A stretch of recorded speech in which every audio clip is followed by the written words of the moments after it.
Okay, we're here at one of our projects over here on Corinth. So got our project manager here, John B. John B, you want to walk us through what went on here and kind of let those who might be inquiring about wanting to get a deck done, like what does this look like? What does our process look like? Sure.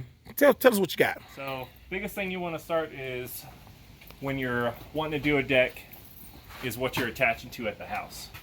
At this specific house, we had a cantilever, which means the structure above on the second floor is going over the structural wall on the basement floor. Now, per code, you're not allowed to attach to that cantilever. So what we did is we have a drop beam that comes right to the edge of this cantilever that holds all of our joists coming this way. So all the bearing weight comes over here, right onto this drop beam, and then down to these posts. Now, back here, we don't have any cantilever, so we can do just a regular ledger. And ledgers are all kind of different as far as whatever you're building your deck for. This one's a 2x10. So I have that attached over here.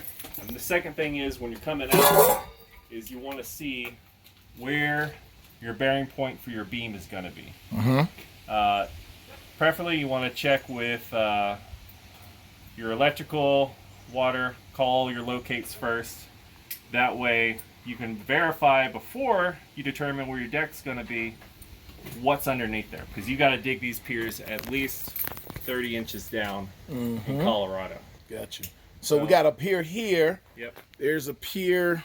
Well, we got piers here, over there. Got some piers here.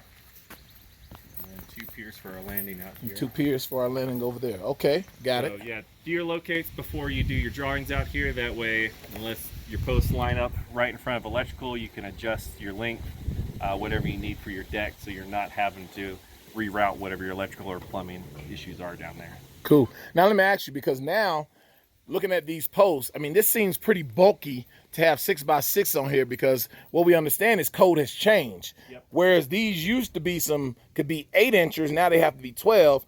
That would have been a 12, now it has to be a 20. Yep. So that's pretty significant, huh? Absolutely. That's a lot more concrete. A lot more. Okay, cool. More digging. Okay. All right, now tell me about what's going on. I see you got this board here. Yep, that's called fascia board. Basically, we put that on. You can color match it to whatever you guys want. But what we do is we usually match it to our decking that we're using and attach that on the outside just to dress it up. It's not structural or anything. This is purely for aesthetics. Gotcha. But it makes your deck look a lot nicer. Okay, cool. And then, of course, we have our pad here. Now, the homeowner was okay with doing some, what we gonna do? Pavers. Some pavers, but it's just the AB way. We need this thing to look right? Yeah, because what you want to do is you need, at the minimum, 3 feet from your landing coming down for code. Okay. Be 3 feet out from your last step to the edge, and then 3 feet wide. Okay. Instead of doing pavers, concrete's a lot better, just because you don't have to try to level the pavers as you work. You don't have to worry about anything growing in between your pavers. Overall, it'll last a lot longer, and it gives you a sturdy base for your stairs to attach to. Gotcha. Okay. Now help me understand. So, looking at these stringers, the stringers are the parts that go in between. Why are there so many stringers in there? I mean, this thing is like 4 feet wide, is it? Yep. And why are there so many stringers in here? So, I mean, usually it's 16 on center, like you're doing over here, right? Yep. So why are there so many stringers? So what you need to look for, whatever decking you're using, they have span charts for them. These specific ones need 9 inches on center on the stairs. You can go up to 16 on your actual deck surface. Now, the reason is stairs have a lot of span going down at an angle, so they don't hold as much weight as a flat surface going across. So our stringers coming down this way, we need a lot more support in the middle, because if you do 16 on the stairs, you're going to see your deck board starting to droop. Okay. All the way through. Gotcha.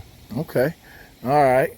So now I noticed we got these 6x6s, which is what code required. Now I asked this question earlier when I came up, but we got these little notches in here. So why those notches look like that as opposed to the boards you get from Lowe's or Home Depot that don't? So you got 2 different types of pressure treated. This, if you see the little notches in there, that means they're injected. So whenever they become pressure treated, they actually inject the chemicals in instead of soaking it, which is, if you see the smooth ones, those ones are actually soaked in chemicals. Gotcha.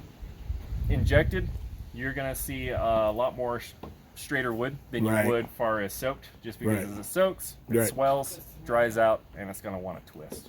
So in essence, it costs a little bit more, but the quality is better. Way better. Agreed. Cool. All right. Got Terry here doing some touch up. So we're going to walk on up here a little bit. Got our handrail here. Now, John, let me ask you something. Why do we already have a rail? Yep. We got this rail. Why do we have to have this round rail right here? So per code in Colorado, you need a graspable handrail. This does not constitute as a graspable handrail because it has these pickets going in between each grasp, so it's not continuous. So it has to be continuous because it's graspable. Yep, it is graspable, but it's not a continuous graspable surface. So Just that's code for you. The way down. Gotcha. Okay, that's code for you. Great, great. Now, also, I noticed that with the deck, the previous deck had it a little bit lower, so I see that we raised it up a little bit to give it an easier walkout. Yep. There's kind of want to check where you're at. We're high up. I wouldn't recommend doing this on a ground level deck just for water, but since we're about 9 feet up here, going flush to that threshold right there, because it is a weather seal, perfectly okay, and it makes the transition from going in and out of the house a lot easier. Cool, cool. All right, and this deck is roughly what, like 16 by? This one is a 16 by 14 if you're going out to the landing, and then right to this point it's 10 feet. Okay, and about how long did it take to do this deck? Start to finish? 5 days. 5 days? 5 days. Okay. Now, of course, that doesn't include our time of planning and zoning and stuff like that, which is things that I take care of myself, but it's actually on the job. It took about 5 days. So there you have it, another AB Construction deck. And of course, the homeowner was talking about wanting to get that one done too, but that's going to require a little bit more work because the joists are not on center 16, they're way bigger.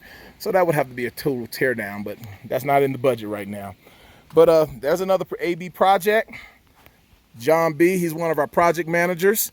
And so great job, John. I appreciate it. Thank you.